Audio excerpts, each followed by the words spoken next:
Good morning students, welcome back online classes. आज हम करेंगे बीए पार्ट सेकेंड ईयर का फर्स्ट यूनिट का टॉपिक सम्राट की कार्य और शक्तियों का वर्णन।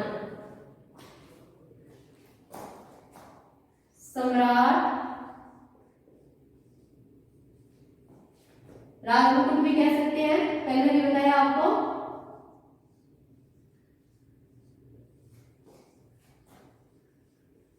की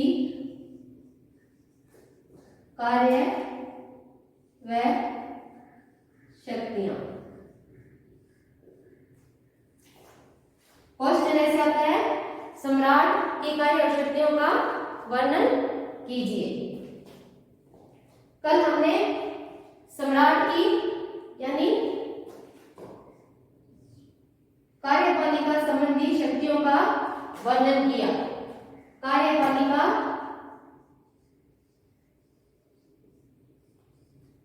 संबंधी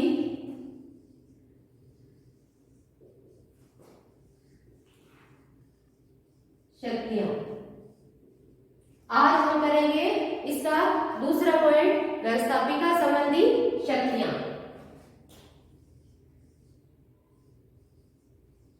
व्यवस्थापिका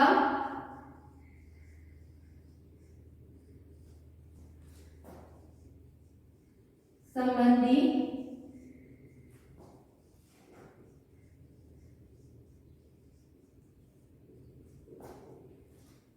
व्यवस्थापिका को हम दूसरा नाम संसद भी कह सकते हैं। व्यवस्थापिका यानी संसद। व्यवस्थापिका सरकार का दूसरा महत्वपूर्ण अंग है और व्यवस्थापिका का सबसे प्रमुख कार्य क्या है? कानून निर्माण करना। व्यवस्थापिका इस दृष्टि से अधिक महत्वपूर्ण हो जाती है कि व्यवस्थापिका अगर कानून नहीं बनाएगी तो कार्यपालिका जो देश प्रशासन करता है वो प्रशासन कैसे चलाएगा। इस दृष्टि से व्यवस्थापिका का प्रमुख कार्य क्या होता है? कानूनों का निर्माण करना। व्यवस्थापिका का सबसे प्रमुख कार्य है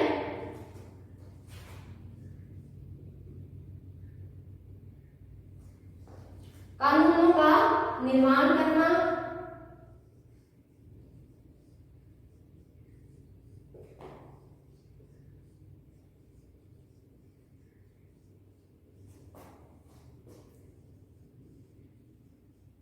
कानूनों का निर्माण करना, उनका संचालन करना, कानूनों का संचालन करना, उनमें संशोधन करना,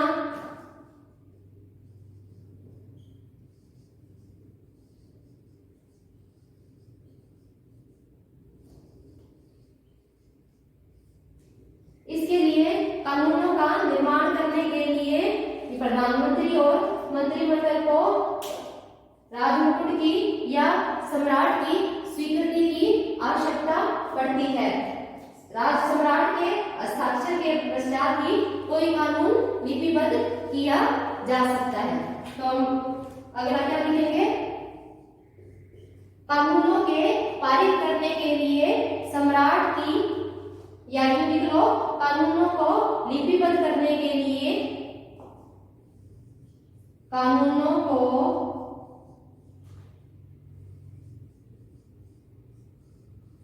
लिपिबद्ध या यूं कह लो संहिताबद्ध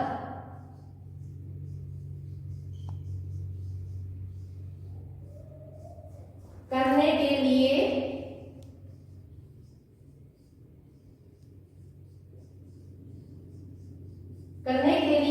सम्राट के हस्ताक्षर की आवश्यकता पड़ती है। किसके हस्ताक्षर की?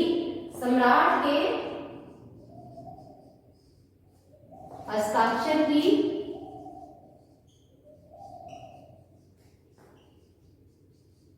या यूं कह लो स्वीकृति की आवश्यकता पड़ती है।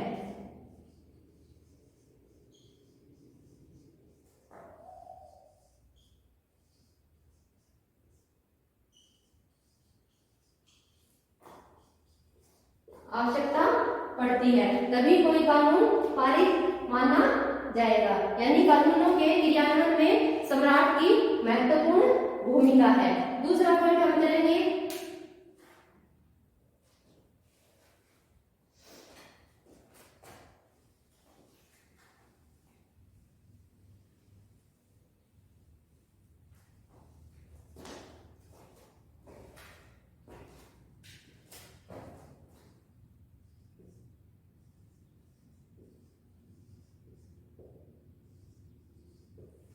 संसद का अधिवेशन बुलाना, स्थगित करने का कार्य भी कौन करता है?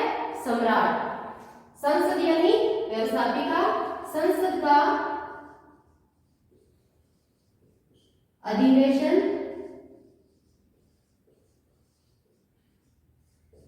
संसद के अधिवेशन को बुलाने का कार्य भी कौन करता है?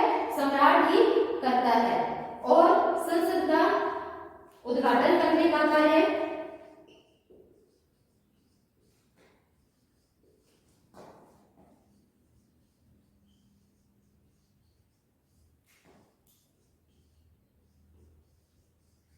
उद्घाटन का कार्य भी कौन करता है? सम्राट ही करता है। नेक्स्ट है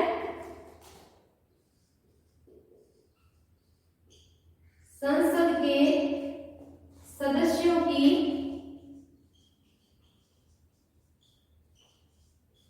नियुक्ति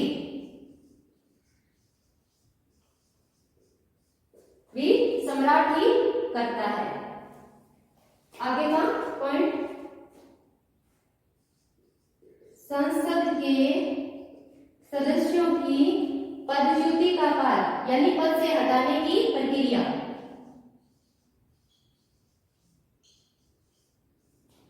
पदच्युति का कार्य भी संसद ही यानी व्यवस्थापिका ही करती है। इस प्रकार संसद का अधिवेशन बुलाने, उसका उद्घाटन करने, सदस्यों की नियुक्ति करने और पदच्युति करने का कार्य भी कौन करता है? सम्राट ही करता है। संसद के प्रारंभ में भाषण भी सम्राट ही देता है।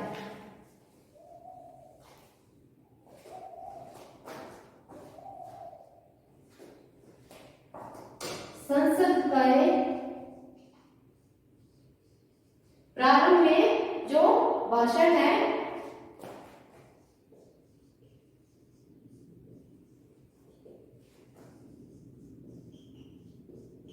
भाषण भी सम्राट ही देता है। यद्यपि इस भाषण का तैयार कौन करता है? प्रधानमंत्री और उसका मंत्रिमंडल। अगला पॉइंट करेंगे, पहला हमने किया कार्यपालिका संबंधी शक्तियां, दूसरा हमने किया व्यवस्थापिका संबंधी शक्तियां, तीसरा हम करेंगे न्याय संबंधी शक्तियां।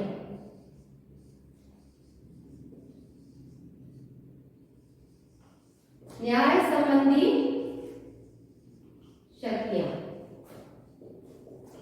न्याय संबंधी शक्तियां में भी सम्राट महत्वपूर्ण स्थिति रखता है। सम्राट क्या होता है? न्याय का प्रमुख स्रोत होता है। सम्राट न्याय का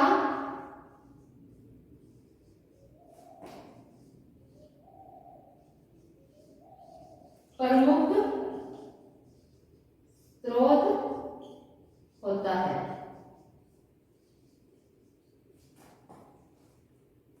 वह प्रमुख न्यायिक अधिकारियों की नियुक्ति करता है।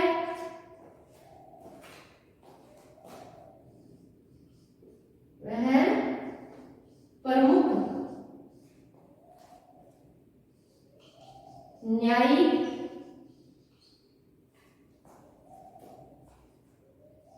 अधिकारियों यानी न्यायाधीशों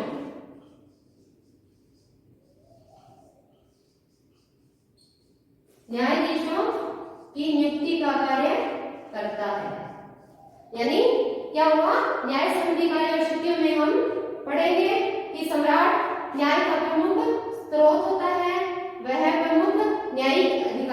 यानी न्यायाधीशों की नियुक्ति करता है। लेकिन वर्तमान में इस दृष्टि से सम्राट की स्थिति क्षीण हो जाती है, या यूं कह लो कम हो जाती है कि वह न्यायिक अधिकारियों यानी न्यायाधीशों की नियुक्ति तो कर सकता है, लेकिन उसको उनकी पदच्युति यानी पद से हटाने का अधिकार नहीं है। यानी न्यायाधीशों को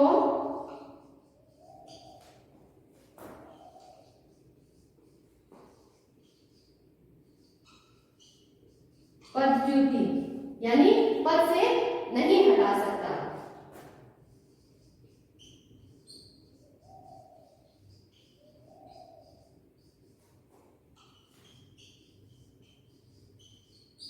नहीं है। ये हमने पढ़ी न्याय संबंधी शक्तियां। नेक्स्ट हम पढ़ेंगे धार्मिक शक्तियां।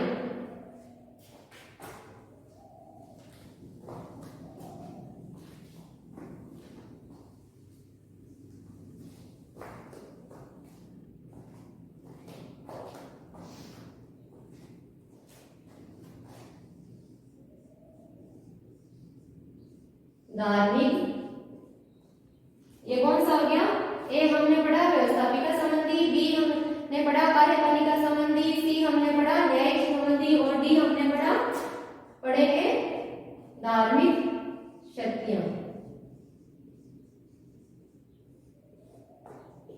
सम्राट क्या होता है? धर्म का प्रमुख रक्षक और पोषक होता है। धर्म का रक्षक और पोषक होता है। वह एंग्लिकन चर्च, इंग्लैंड की एंग्लिकन चर्च, वह यानी सम्राट, वह यानी सम्राट के लिए आया है। वह एंग्लिकन चर्च का प्रधान होता है। वही कैंटरबरी और यॉर्क के बिशपों, वही यॉर्क और कैंटरबरी, कैंटरबरी के बिशप, यहां से देखना बिशप यानी अधिकारी कह लो, कर्मचारी कह लो, धर्माधिकारी कह लो, ठीक है। कैंटरबरी के बिशप व अन्य बिशपों की नियुक्ति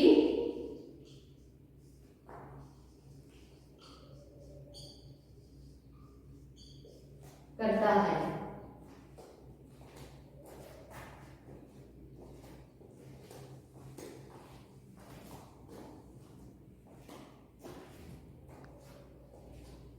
अगला इसमें वह इंग्लैंड की धार्मिक सभा, राष्ट्रीय सभा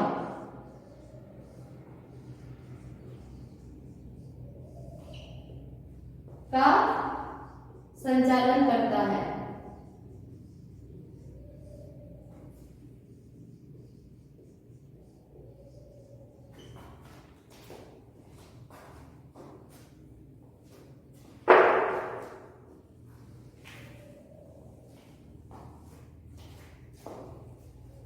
अगला है सम्राट का यह दायित्व बनता है कि वह रोमन कैथोलिक से विवाह ना करे।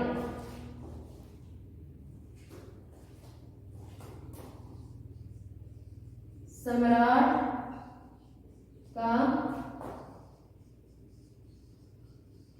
दायित्व बनता है कि वह रोमन कैथोलिक धर्म से, स्त्री से, रोमन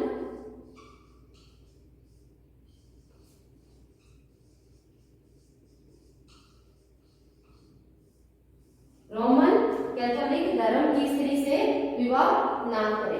अब हमने यानी राजमुकुट की धार्मिक शक्तियों में हमने पढ़ा कि वह धर्म का प्रमुख रक्षक तथा पोषणकर्ता होता है, वही कैंटरबरी और यार्क जो धार्मिक संस्थाएं हैं उनका प्रधान होता है, वही क्या होता है, धार्मिक क्रियाओं का संचालन करता है, वही राष्ट्रीय सभा का संचालन करता है, वही एंग्लिकन चर्च के अधिकारियों यानी बिशपों और अन्य बिशपों की नियुक्ति करता है, वही और इस संबंध में सम्राट का यह उत्तरदायित्व बनता है कि वह रोमन कैथोलिक से विवाह ना करे। अब हम अगला पॉइंट पढ़ेंगे, राजमुकुट की कार्य और शक्तियों में सम्मान का स्रोत।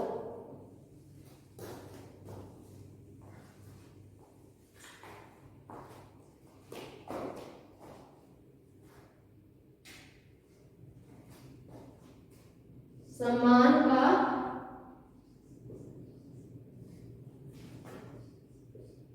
स्रोत यानी सम्राट ही विभिन्न सम्मान सूचक उपाधियों का वितरण करता है। क्या क्या पढ़ेंगे, सम्मान सूचक उपाधियों का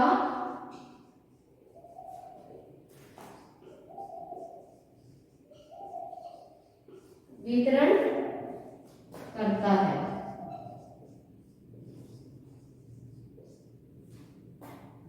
कुछ उपाधियां हैं जिनका मैं एग्जांपल दे रही हूं, जैसे ड्यूक, बैरन और आर्गोनाइट। इन उपाधियों का एक बार से दोबारा लिख दे रही हूं, ड्यूक, बैरन, आर्गोनाइट। उपाधियों का वितरण भी कौन करता है, सम्राट ही करता है। इस प्रकार हमने पढ़ा सम्राट अथवा राजमुकुट की कार्य और शक्तियां। उसमें हमने पढ़ा कार्यपालिका संबंधी शक्तियां, व्यवस्थापिका संबंधी शक्तियां, न्याय संबंधी शक्तियां, सम्मान का स्रोत और धर्म संबंधी सम्राट की शक्तियां। लेकिन ये शक्तियां मात्र सम्राट की सैद्धांतिक ही है, व्यवहार में सारा कार्य प्रधानमंत्री और उसके मंत्रिमंडल या कैबिनेट के द्वारा ही किया जाता है। इस प्रकार हमारा ये आज का ये सम्राट और राजमुकुट की कार्य और शक्तियों का टॉपिक समाप्त होता है।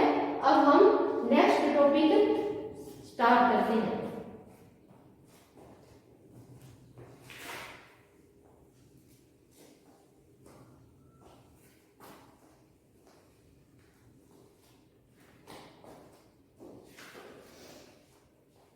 नेक्स्ट टॉपिक हमारा है प्रधानमंत्री और उसका मंत्रिमंडल।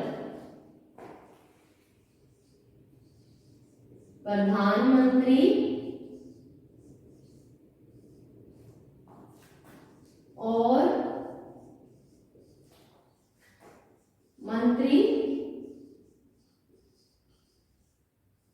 मंडल यानी कैबिनेट।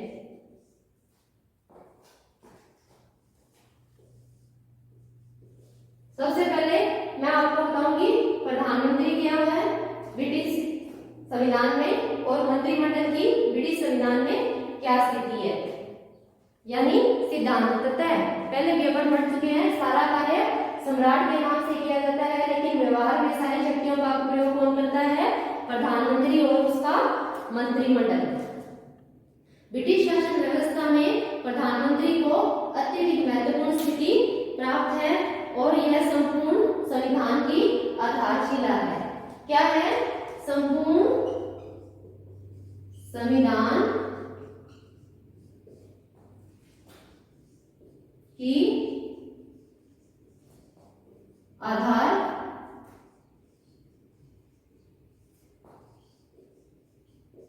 संपूर्ण संविधान की आधारशिला है। यानी ब्रिटिश संविधान में प्रधानमंत्री को इतनी महत्वपूर्ण स्थिति प्राप्त है कि उसकी तुलना जर्मनी के सम्राट और अमेरिका के राष्ट्रपति से कहीं अधिक इंग्लैंड के प्रधानमंत्री और मंत्रिमंडल को अधिकार और शक्तियां प्राप्त है। ब्रिटिश संसद किसी भी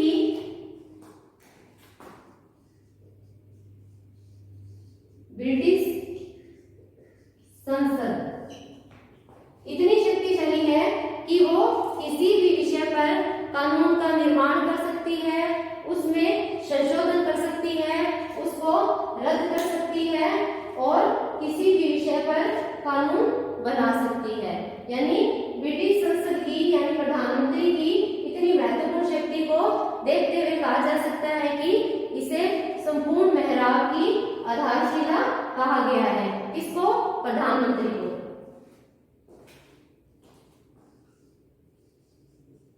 प्रधानमंत्री को संपूर्ण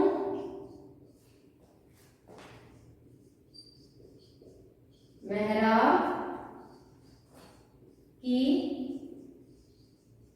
आधारशिला कहा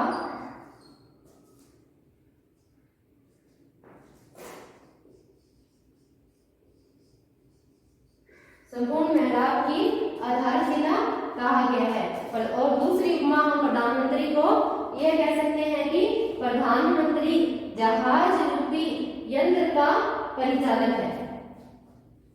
प्रधानमंत्री को हम उपमा दे सकते हैं जहाज रूपी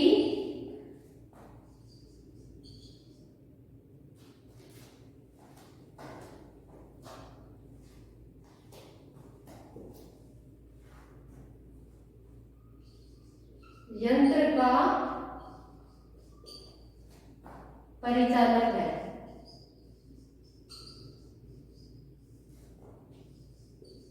यानी प्रधानमंत्री शासन को जब चाहे जैसे चाहे अपनी मर्जी के अनुसार उसको मोड़ दे सकता है, उसको चला सकता है। प्रधानमंत्री की इसी महत्वपूर्ण स्थिति को देखते हुए हम कह सकते हैं कि इंग्लैंड में ब्रिटिश सरकार को प्रधानमंत्रीय सरकार या मंत्रिमंडलीय सरकार भी कहा जाने लगा है। यानी ब्रिटिश संविधान में प्रधानमंत्री की महत्वपूर्ण स्थिति को देखते हुए क्या कहा जा सकता है? प्रधानमंत्रीय सरकार या हम कह सकते हैं मंत्रिमंडलीय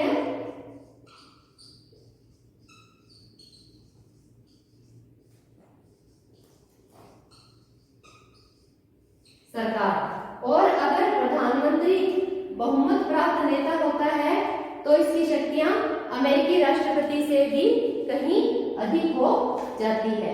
इस प्रकार आज हमने पढ़ा कि ब्रिटेन में या इंग्लैंड में प्रधानमंत्री की वास्तव में स्थिति और उसका इंट्रो। अब हम आगे पढ़ेंगे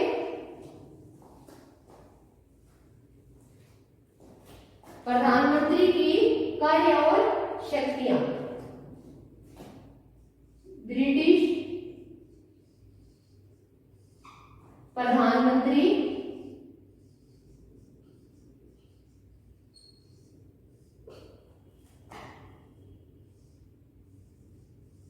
की कार्य और शक्तियां। पिछले टॉपिक में हमने पढ़ा सम्राट यानी राजमुकुट की कार्य और शक्तियां। इसमें हम पढ़ेंगे ब्रिटिश प्रधानमंत्री की कार्य और शक्तियां। इसमें पहला पॉइंट है मंत्रिमंडल का निर्माण करना। मंत्रिमंडल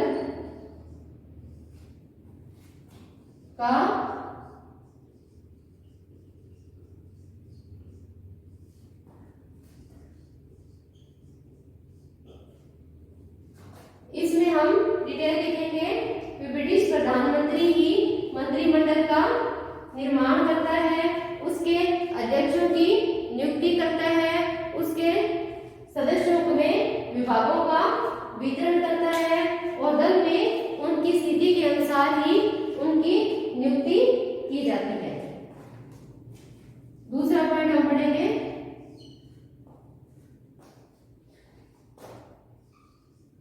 मंत्रिमंडल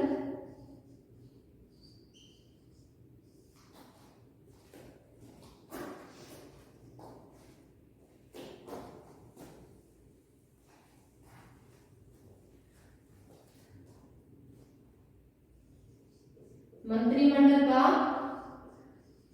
कार्य संचालन करना,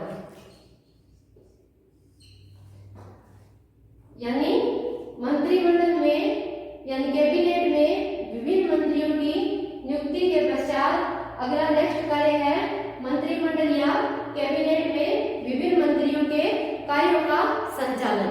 प्रधानमंत्री मंत्रिमंडल में मंत्रियों के कार्यों या विभागों का वितरण करने से पहले दल में उसकी स्थिति, दल में उसकी यानी मंत्रियों की स्थिति, समाज में उनकी प्रतिष्ठा,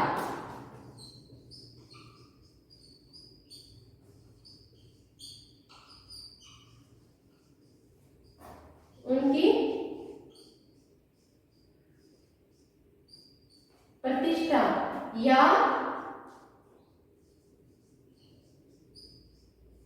समाज में उनकी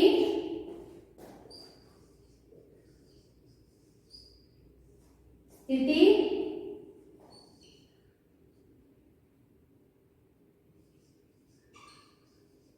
व सम्मान के आधार पर क्या है उनमें विभिन्न विभागों का वितरण करता है।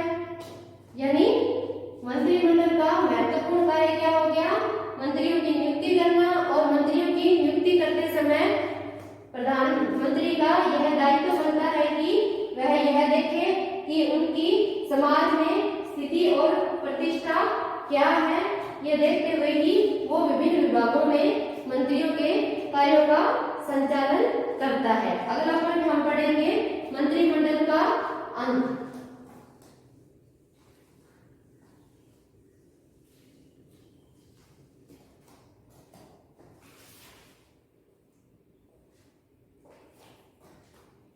मंत्रिमंडल का अंत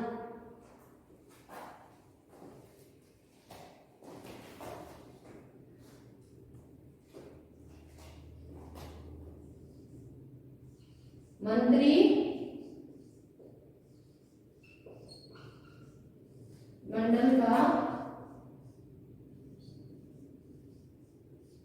अंत, यानी प्रधानमंत्री को यह महत्वपूर्ण शक्ति प्राप्त होती है कि वह एक मंत्री को या कुछ मंत्रियों को एक साथ ही उनके पद से उन्हें हटा सकता है या संपूर्ण मंत्रिमंडल को त्याग पत्र देने के लिए विवश कर सकता है। अगर प्रधानमंत्री बहुमत प्राप्त दल के नेता हो तो उसकी यह शक्ति और भी अधिक प्रभावपूर्ण हो जाती है। तो आज हमने पढ़ा प्रधानमंत्री और मंत्रिमंडल की तीन विशेषताओं। पहली विशेषता क्या हमने पढ़ी, मंत्रिमंडल का निर्माण करना। दूसरा, मंत्रिमंडल में मंत्रियों के विभागों का वितरण करना। और तीसरा, मंत्रिमंडल का अंत। आगे की कार्य शक्तियों का वर्णन हम नेक्स्ट क्लास में करेंगे। Thank you, have a good day.